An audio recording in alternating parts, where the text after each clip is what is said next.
13日目ですね。アトランタの中心部に来てます。まあ中心部からちょっと外れてるのかな。本西シティマーケットっていうところです。本西シティマーケットなんかですね、インスタグラムに今アメリカ一周してるよみたいなことを投稿したら、同僚がですね、同僚って言っても辞めちゃった同僚、まあ僕も会社でこれから辞めるんですけど同僚が今アトランタに駐在妻として来ていて、まあ昼飯でも食おうよってことになったので、だからどこに行こうかって言ったら、アトランタってあんま観光要素がなくて、場所もあんまなくて、最近だとここが一番集まるのに適してるって言われたんで来てみました。確かにでっかいモールですね。ちょっとおしゃれかも、新しいかもしれないですね。結構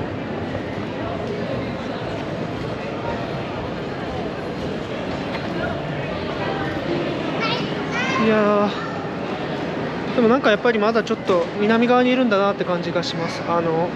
すごい乾燥してて気持ちがいいです。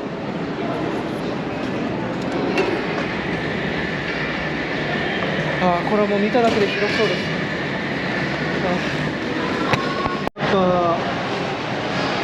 やっぱちょっと今回ですね、アメリカ来てすごい思ったのが、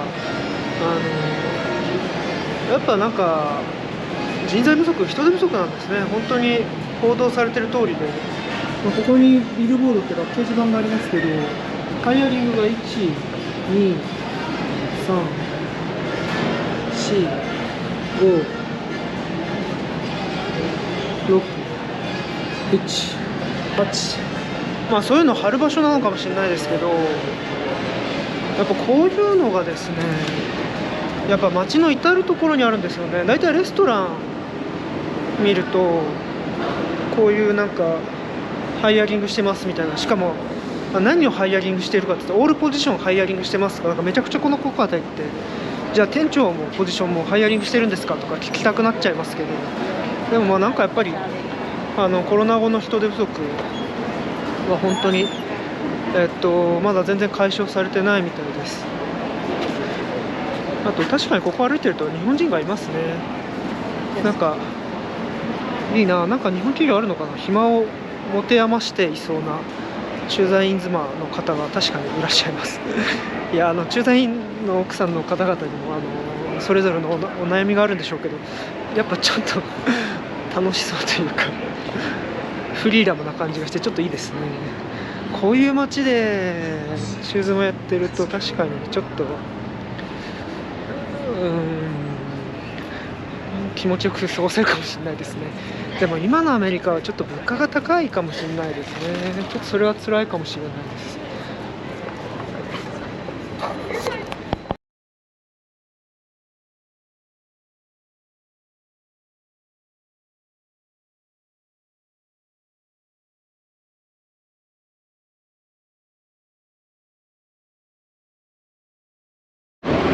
いや久しぶりに以前の同期と会ってたら3、4年ぶりに会ったんですけど、もうしっかり駐在ママになってました。子供もできて、いやこうやってみんな人生のステップをちゃんと歩んでいくんですね。素晴らしい。まあそれに引き換え僕はですね、会った第一声が太ったって言われて、まあ太ったよとしか言えないんですけど残念ですね。もう中年ですからね、アラフォーになるとそれは太りますよ。でここはなんかそのアトランタで一番有名な水族館に今来てます。なんかアメリカで一番でかい水族館だそうで、今はなんか世界で2番目にでかい水族館だそうです。だから長らくアメリカどころか世界で一番だったらしいですけど、シンガポールにちょっと前にできたものが世界一になったそうで、今は世界一ではなくなったけどアメリカ一のままではあるということです。なんか結構ですね、チケット先に取っといた方がいいよって言われたんで取っといたんですけど、まあ確かにめっちゃ混雑してますね。まあ今は土曜日だからかもしれないですけど、こんだけ混んでると確かにチケット買っとかないと入れなかったりするのか、チケット買うのも大変なのかって感じですね。まあちょっと入ってみたいと思います。これは確かに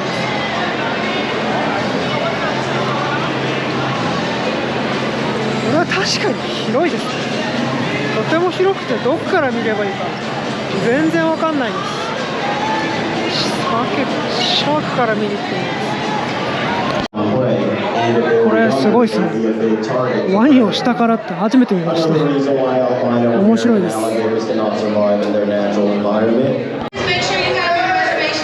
ショーがあるみたいなんで、イルカショーがあるみたいなんですけど、まだ2時なんですけど、もう次の日は5時と7時だそうで、なんか他にも結構予約取んなきゃいけない映画とかがあったりして、なんかちゃんと全部見ようと思ったら、しっかり戦略的に予約とかしておいた方が良かったのかもしれないですね。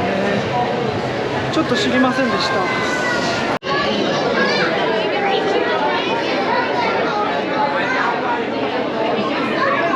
ベルバウェールだそうです。ベルバイルカですかね。すごいですね、躍動感が。2階席から見るともっと迫力ありますね。なんでこんなに踊るように動くんですかね。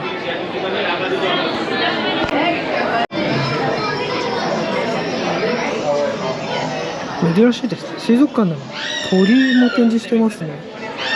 もう海鳥だから展示してるんでしょうね。なんかあんまり水族館で鳥って見たことがない気がするので、ちょっと斬新でした。ジンベエザメが今来ましたね。ワニがいますね。なんか昨日アリゲーターワニ食ってたのをすごい思い出しちゃいました。きっと養殖はもっと太ってんでしょうね。これ正真正銘のミシシッピワニだそうです。僕が食べたのはこれですね。きっとこれを食べたんだなと思いながら見るととても感慨深いです。いや、水族館面白かったです。あと2時間ぐらいですね。2時間ぐらいやっぱ見れるなで、すぐ目の前がコカ・コーラのミュージアム、ワールドコカ・コーラミュージアムみたいな、なんかそんな感じになってますね。僕はコーラ飲まない人間なんで行かないですけど、こっちも結構並んでますね。やっぱ人気なんですね。で、こっち側にオリンピック公園があります。多分96年とかにここでなんか多分オリンピックとかやったんでしょうねって感じですね。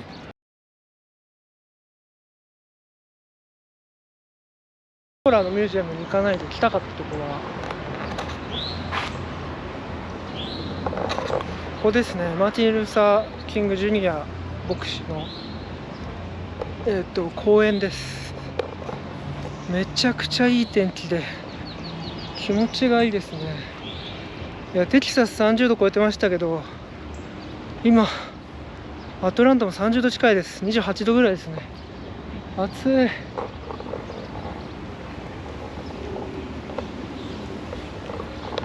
天気がいいとこの公園はめちゃくちゃ気持ちがいいですね。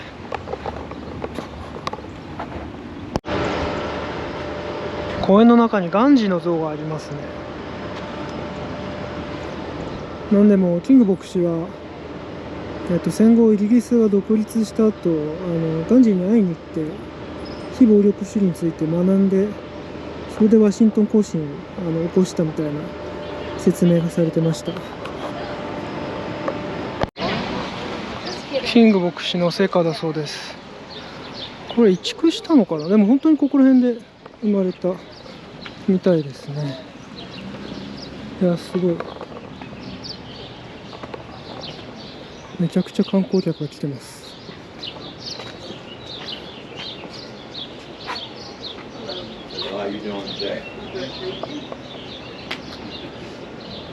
いや、学部の時に公民権運動を勉強したことがあったんですけど、こ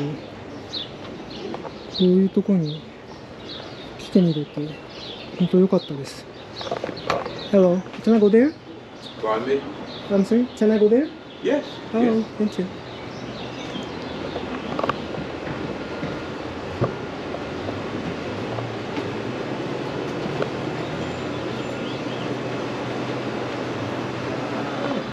家の中は入れないですけど、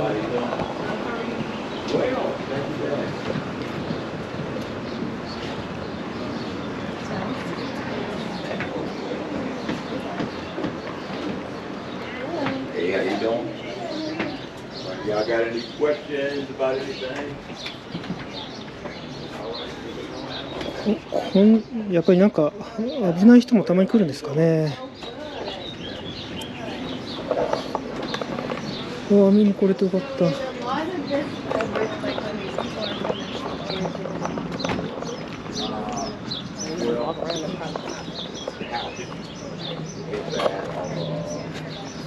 まあ特に何があるわけじゃないですけど、家があって。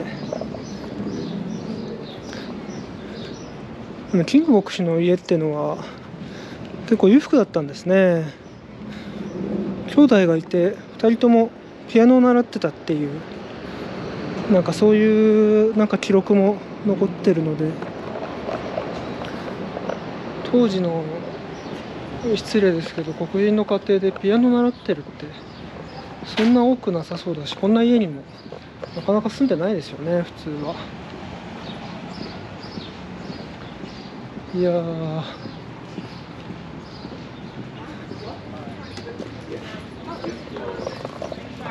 ダウンタウンの中心地からタクシーで10分ぐらいでしたね。すごい近いところあります。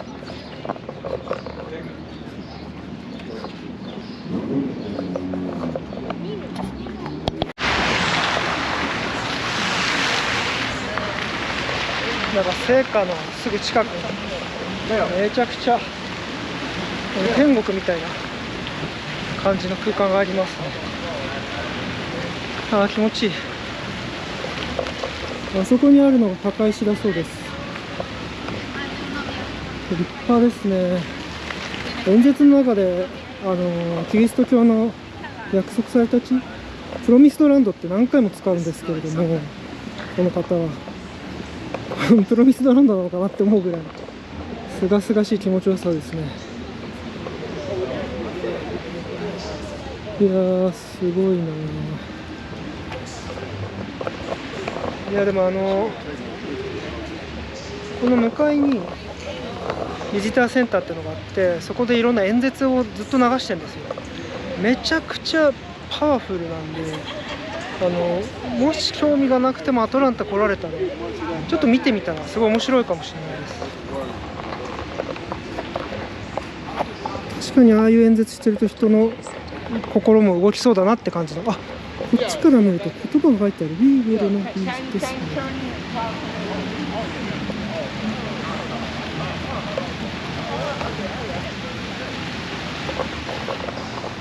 Justice rolls down like water。そういうことをキング牧師が演説の中で言ってたんでしょうね。だからこういうモニュメントにしたってことですね。すごい。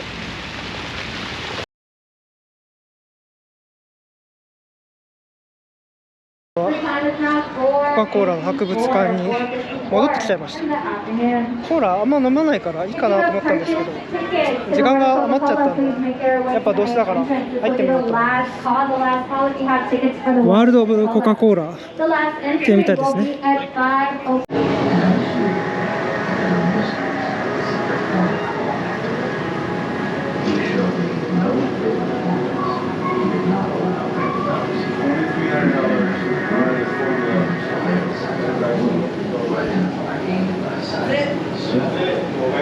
なんか初期のコーラのトレードマークみたいですけど、なんかタバスコみたいです。なんかいろんな仕掛けがあって面白いですね。アメリカのミュージアムって最近こういうなんかデジタル化がすごい進んでるんですね。コーラの泡の中に自分が映ってるみたいな、 GoPro とともに映ってる感じですね。素晴らしいですね。コカ・コーラのディスプレイ、日本の提灯ディスプレイもありますね。っていうのをやっぱ19世紀の後半からすでに作ってるっていうのがやっぱコカ・コーラ社のすごいところですよね。作った人たちは科学者だと思うんですけど、 Stop cutting up. 本当になんかよくブランディングに長けてるというか、ブランドの王様だなって感じがします。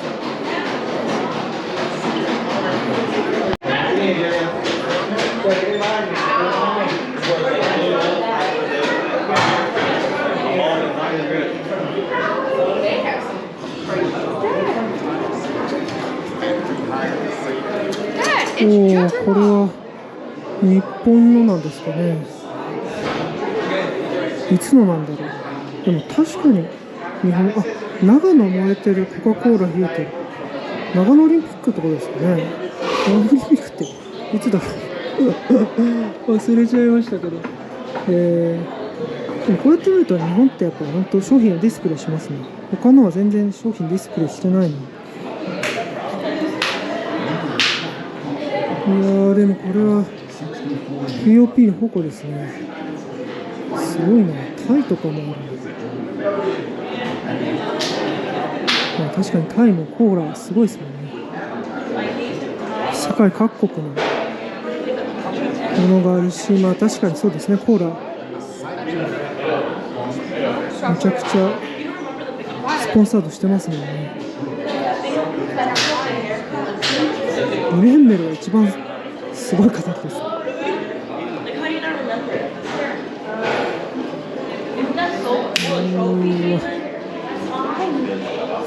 ごいです。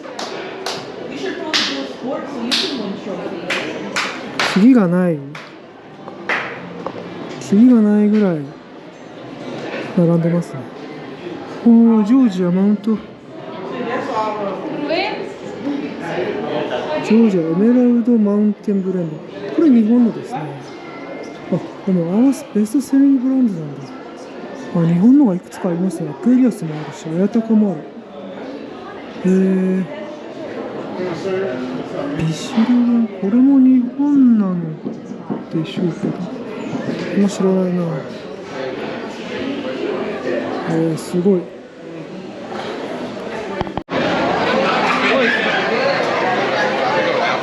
試飲コーナーがあるんですけど、世界中のものが飲めるようになってます。例えばこれエイリアスのスペイン版。Oh, this got kiwi in it.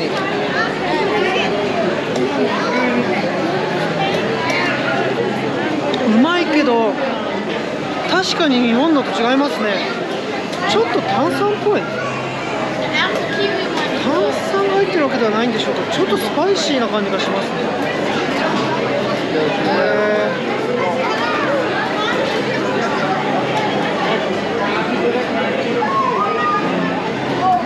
いや、本当に世界各国版のコーラのものが飲めますね。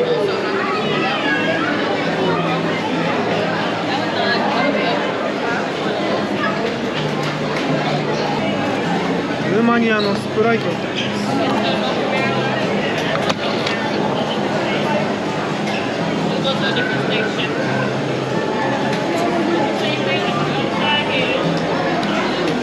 そんなに違いない気がします。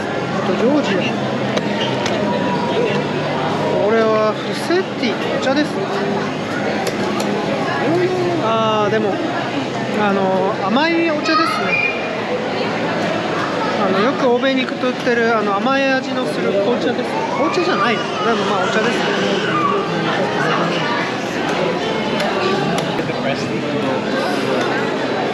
パナマのファンタがストロベリーのファンタですね。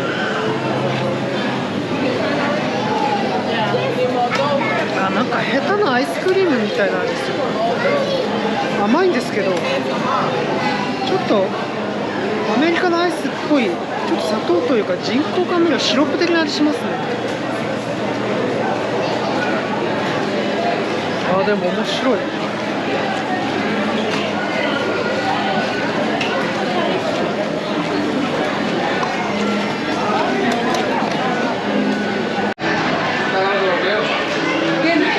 いろいろなコークが飲めるってことです。これなんかオリジナルテイストって書いてある。うわ、すげえ。泡しかない。あ、コークですね。ダイエットコークでもなんでもない。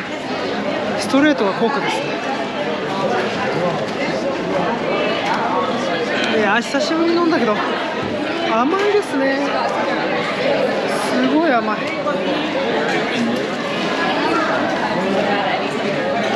ほら、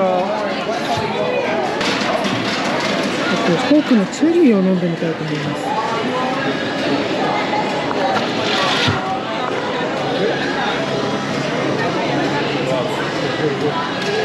こんな味なんだ。飲んだことなかったんですけど、意外と甘さが控えた。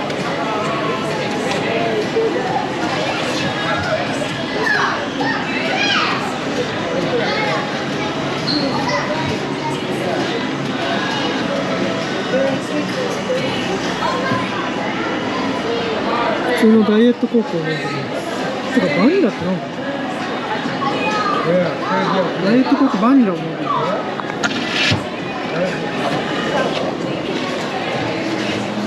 あんまコーラ飲まないんでよくわかんないですけど、バニラって何ですか？確かにバニラ味です。これどうなのか。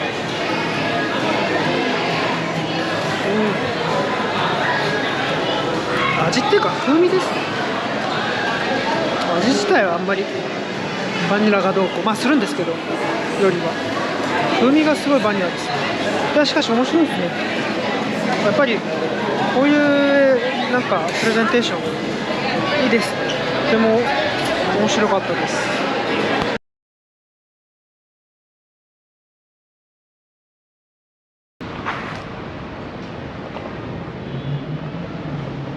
ダウンタウン、アトランタのダウンタウン歩いてたらマーガレット・ミッチェルの家がありました。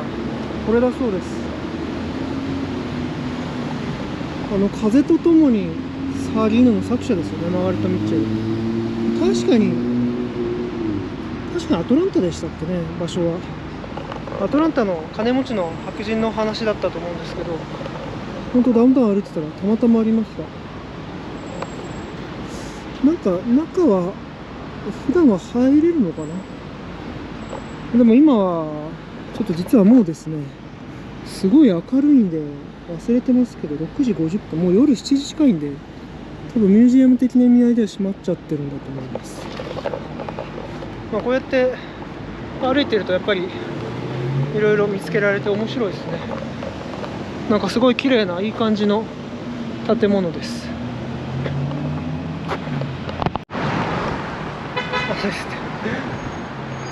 あそこマーガレット・ミッチェルの、家の向かいに経済ニュースでよく見るアトランタレンジンがありました。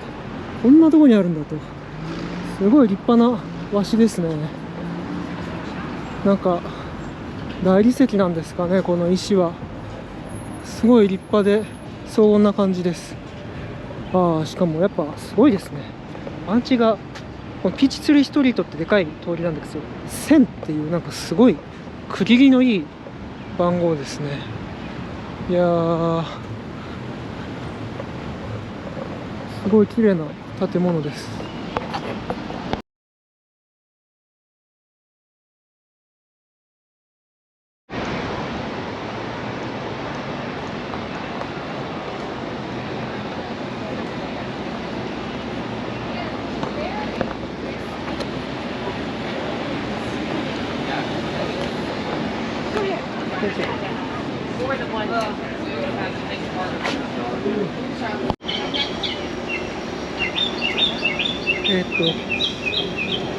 取材の部分に聞いても、アトランタは名物のご飯がないよというので、普通にダウンタウンのイタリアンに行っちゃいました。カスターダ、プルチネラっていうんですよね。とりあえずアスパラガスと生ハムの料理頼んだんですけど、こんな感じのが来て、あとこれは普通のグリーンサラダですね。美味しそう。あともう一つパスタ頼んだんですけど、それに合わせるのがイタリアの白ですね。何頼んだっけな。何頼んだか忘れちゃいました。イタリアのピノグリですね。イタリアのピノグリを頼みました。イタリア料理店だからか珍しくアメリカのワインが置いてなくてですね、ちょっとびっくりです。いただきます。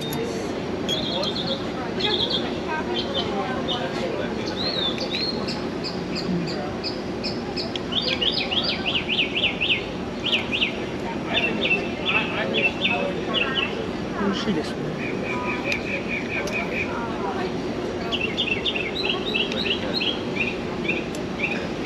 生ハムに、あ、これドレッシングじゃないんだ。チーズが乗ってますね。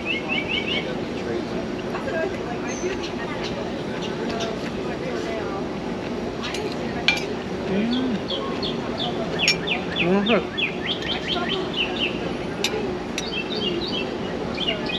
プロシュートにリコッタチーズですね。これは美味しい。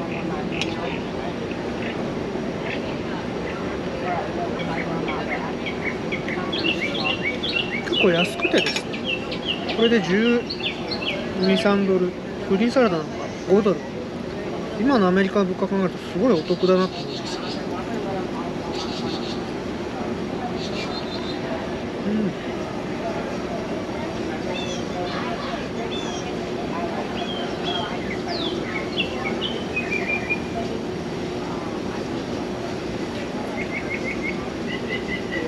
あ、美味しい。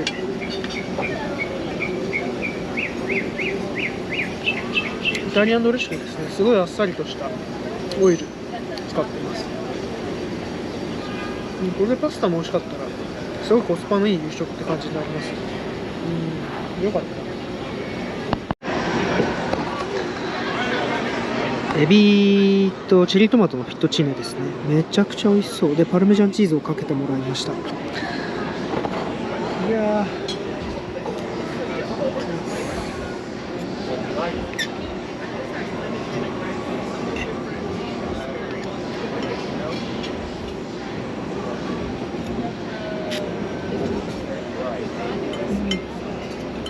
美味しい。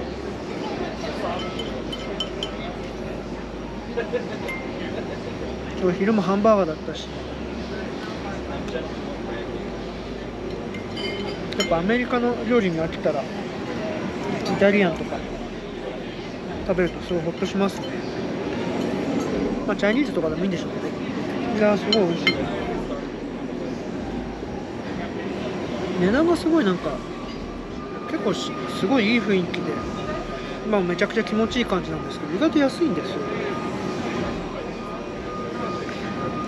だからか知らないですけど、このお店ずーっと満席で待ってる人もずっといて、すごい人気店なんでしょうね。というわけで、これからアムトラックの駅に向かって、ワシントン DC に向かおうと思います。本来は、11時29分発で1時45分、11時29分というのは午後11時29分発で、ワシントン DC には午後1時45分着っていう便のクレッセント号に乗るはずなんですが、もうすでに、45分ぐらい遅れている形になります。12時14分に着になってますね。ただ今9時なので、9時の時点で45分遅れてる、3時間後のことが遅れてるってことは、もっと遅れんじゃないかなって感じですね。アムトラックも遅れるのは慣れましたけど、さすがにちょっと辛いですね。深夜この時間にそんな遅れられてもなって感じです。でもこの電車でですね、このアトランタからついに北上していくことになりますね。今までロスからずっと西の方に、西じゃないや、ごめんなさい、東の方に横にずっと移動してきたんですけど、これからはサウスカロライナ、ノースカロライナ、それからバージニア州を越えてワシントン DC と初めて北上していきます。北上って言っても北東に向かっていく感じですけど、でニューヨークの方までどんどん、上の方に、緯度を上げていくっていう感じに、なっていますね。いやー、乗ってる時間自体は結構長くてですね、距離は1000キロぐらいあります。で14時間乗ってることになります。で結局やっぱいつも遅れるから15、6時間乗るのかなって感じですね。というわけでこれ食べたら、アムトラックピーチツリーステーションっていうのが、アトランタのアムトラックの駅ですけど、そこまで戻ろうと思います。